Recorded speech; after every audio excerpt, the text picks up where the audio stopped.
아침 단상 312호 정옥성 목사. 세계적인 한센병 권위자인 폴 브랜드 박사는 미국 남부 루이지애나주의 한센병 환자 재활원 원장입니다. 인도에서 20년, 미국에서 30년, 50년을 한센병 치료를 위해 헌신한 분입니다. 그가 출장차 미국을 떠나 영국에 도착하여 여러 지방에서 업무를 본 뒤에 기차를 타고 여러 시간을 여행해서 런던에 도착했습니다. 그날 밤 그가 호텔에서 옷을 갈아입고 양말 한 짝을 벗는 중에 갑자기 발 뒤꿈치에 아무런 감각이 느껴지지 않았습니다. 한센병의 권위자인 그에게 이 일은 그냥 넘길 만한 일이 아니었습니다. 인도에서 수많은 한센병 환자들을 시술하고 피고름을 만지면서 치료해본 경험이 많은 그는 순간적으로 의심이 스쳐갔습니다. 기계적으로 일어나서 날카로운 핀을 찾았습니다. 그리고 복숭아뼈 아래 부분을 찔러보았습니다. 아무런 감각이 없었습니다. 그는 핀을 한 번 더 깊이 찔러봤습니다. 찔린 부분에서 피가 나오는데도 감각이 없었습니다. 한센병에 감염된 것이 틀림없었습니다. 그날 밤 브랜드 박사는 잠을 이루지 못했습니다. 이제부터는 나도 한센병 환자구나. 한센병 환자로서의 인생을 어떻게 살아가야 할 것인가. 두려운 마음이 엄습해 왔습니다. 그리고 사랑하는 사람들로 격리되어서 살아가야 할 버림받고 외로운 자신의 인생의 말로를 그려보았습니다. 가족들을 생각하니 눈물이 앞을 가려서 잠을 이룰 수 없었습니다. 고통의 밤이 지나고 날이 밝아오기 시작했습니다. 밤은 지나고 아침은 오지만 브랜드 박사의 마음속에는 더 이상 희망이 없었습니다. 그는 자포자기한 심정으로 다시 한 번 더 자기의 발을 찔러보았습니다. 그 순간 너무나 아파서 악! 하고 비명을 질렀습니다. 그러자 그의 입에서 이런 기도가 나왔습니다. 아이고 하나님 감사합니다. 아파서 감사합니다. 아파도 감사합니다. 아프게 해주셔서 너무 감사합니다.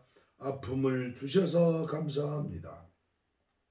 알고 보니 어제 장시간 기차 여행을 하면서 좁은 자리에 오랫동안 앉아 있다 보니 신경의 한 부분이 눌려 호텔의 방에 올 때까지 그 마비가 풀리지 않았던 것입니다.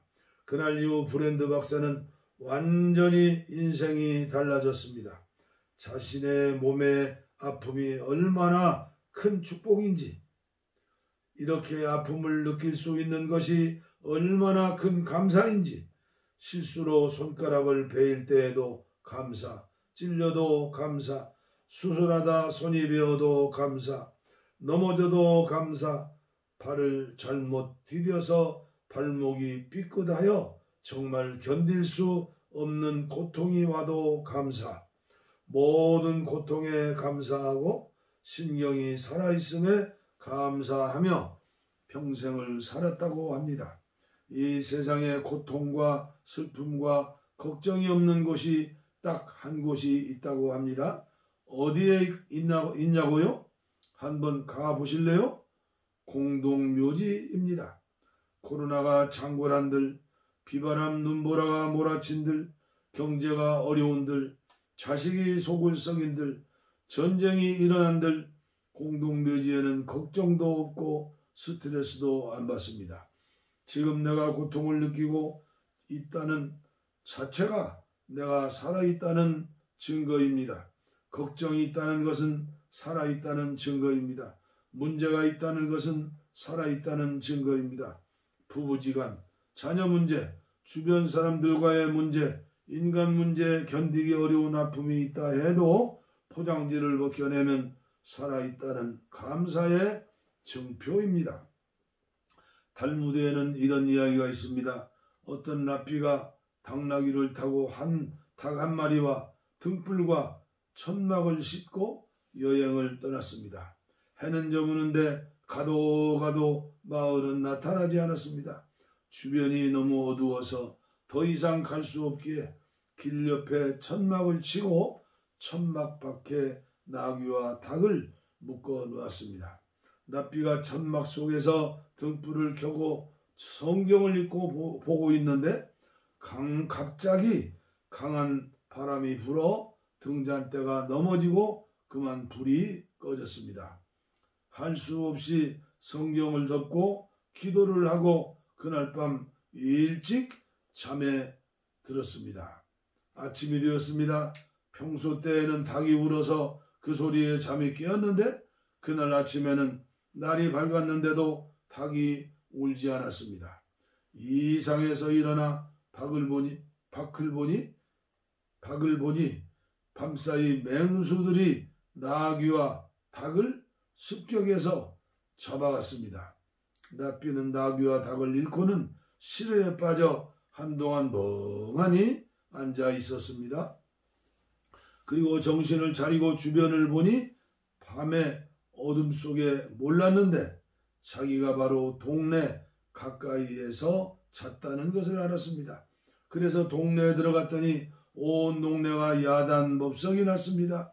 어젯밤에 강도떼가 그 마을을 쳐들어와 사람들을 죽이고 물건을 빼앗고 그야말로 아수라장을 만들었던 것입니다.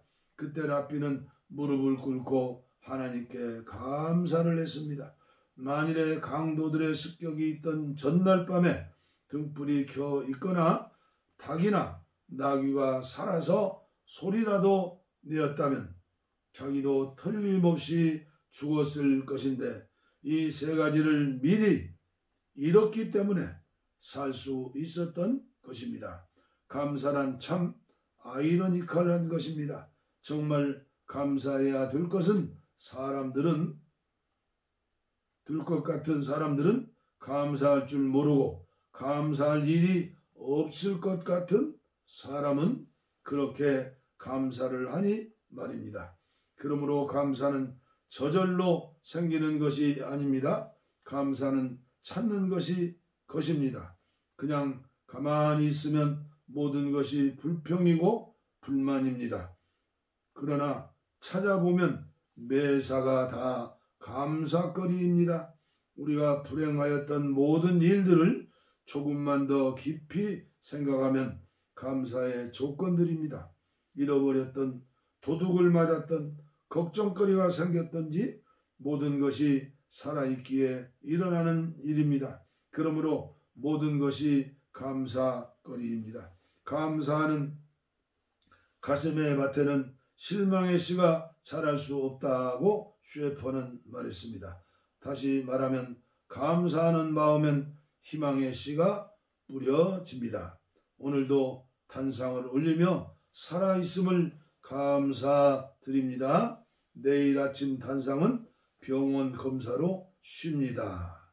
오늘도 또 감동의 글 또 허락해 주셔서 감사합니다. 우리 정 목사님 건강하시고 오래도록 아침 단상을 통해서 부족한 이종을 깨워주시고 가르쳐 주시기를 바랍니다. 감사합니다.